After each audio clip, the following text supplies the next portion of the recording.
Aba, aba, aba, aba, aba, aba, aba, aba, aba, aba, aba. So, ayan guys, no? Bahaging na kwento lang kung ano yung mga nabili. Siyempre, as usual naman talaga, sa New Year talaga.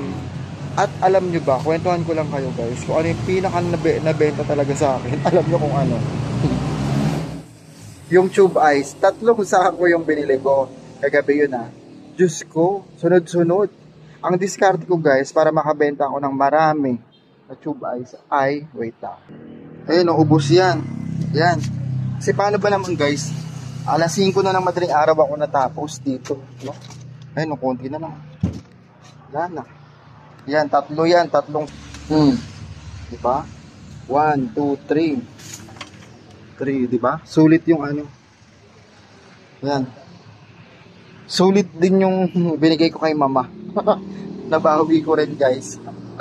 Oh my god, ako naransak yung tindahan natin. Tsaka, yung benta ko ngayon guys, ang gagawin ko, is ipamimili ko guys. Kasi wala, hindi ko talaga ni-stay yung ano, yung pera dito sa sari-sari. So, ang ginagawa ko kasi nga dahil nga sa may utang tayo guys, binibili ko uli yan guys. So, usapang benta tayo, no?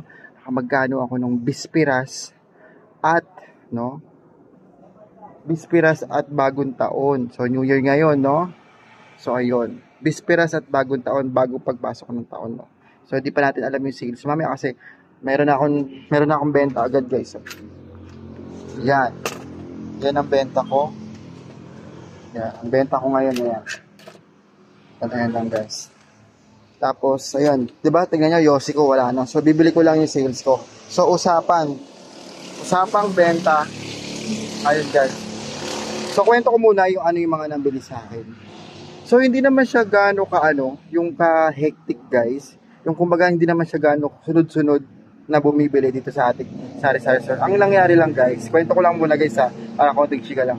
Ang nangyari siya, konti yung bumibili, pero ang mga bill nila guys, umabot ng 700, 500. Tapos marami talaga sa GCash guys. So, GCash yung binabayad nila, tapos sobrang lasing. So, di ba, ang fresh ko, my God.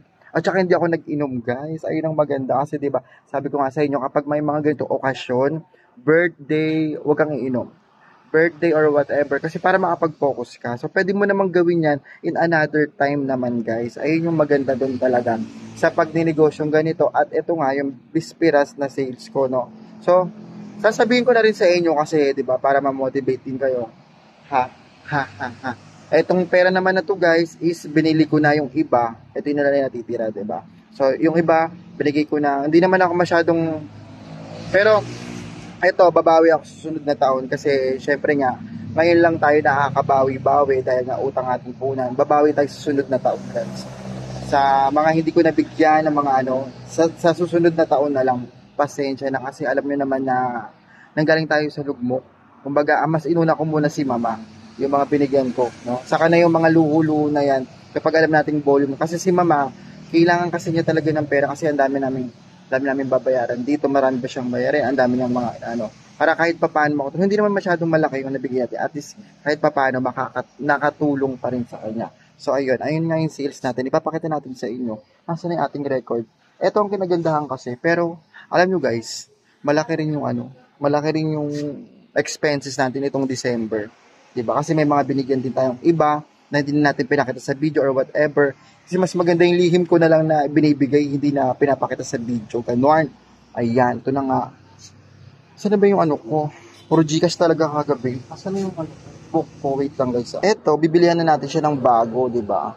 Para January tayo start January ngayon. Ayan. Magkano ba ang benta ni Madam? Ayon sa aking, oh my God, profit ko 9,000 na lang. Gaya ay nakatotohanan guys.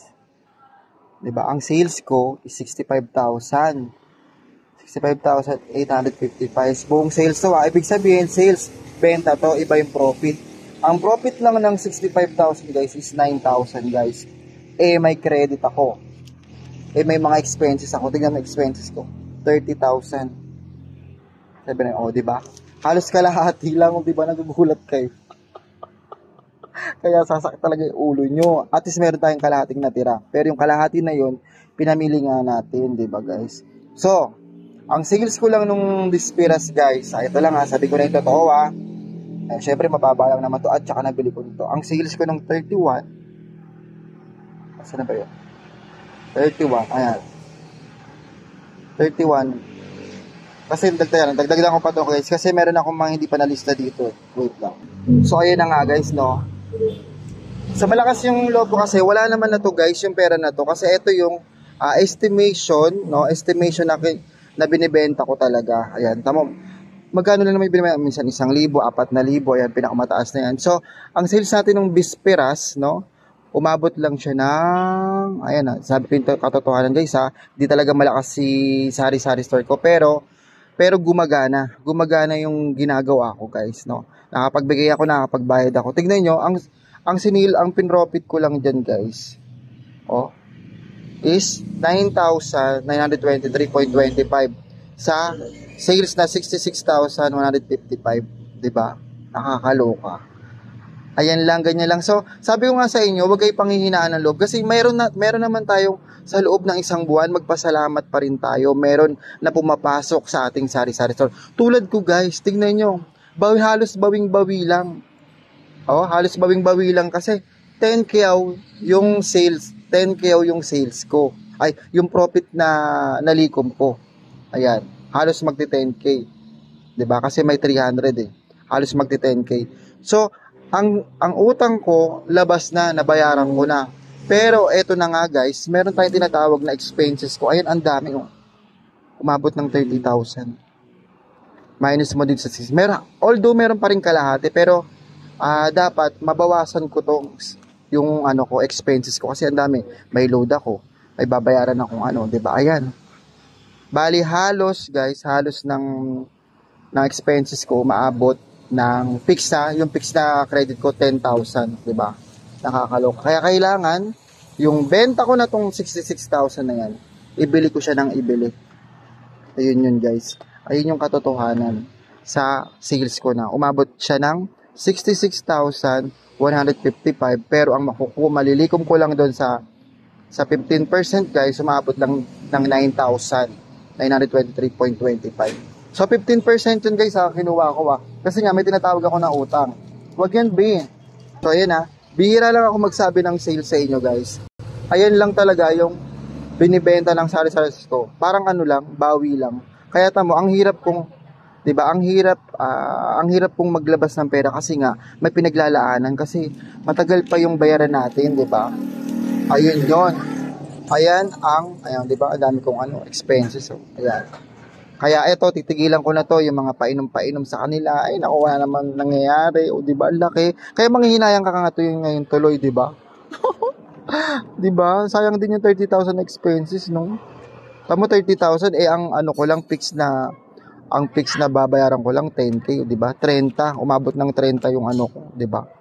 So, ayan. At ang pumasok lang na produkto sa atin, umabot lang ng, ayan. Ang produktong pumasok sa atin ngayon guys is 29,826. So, disclaimer lang guys estimation lamang itong mga to guys. Yung pinagagawa ko. Not fix yung mga pinagsasabi ko dito. So, pwedeng mabago lahat ito guys. Pwedeng sa isang buwan mabago na naman yung yung sales ko. Ayan.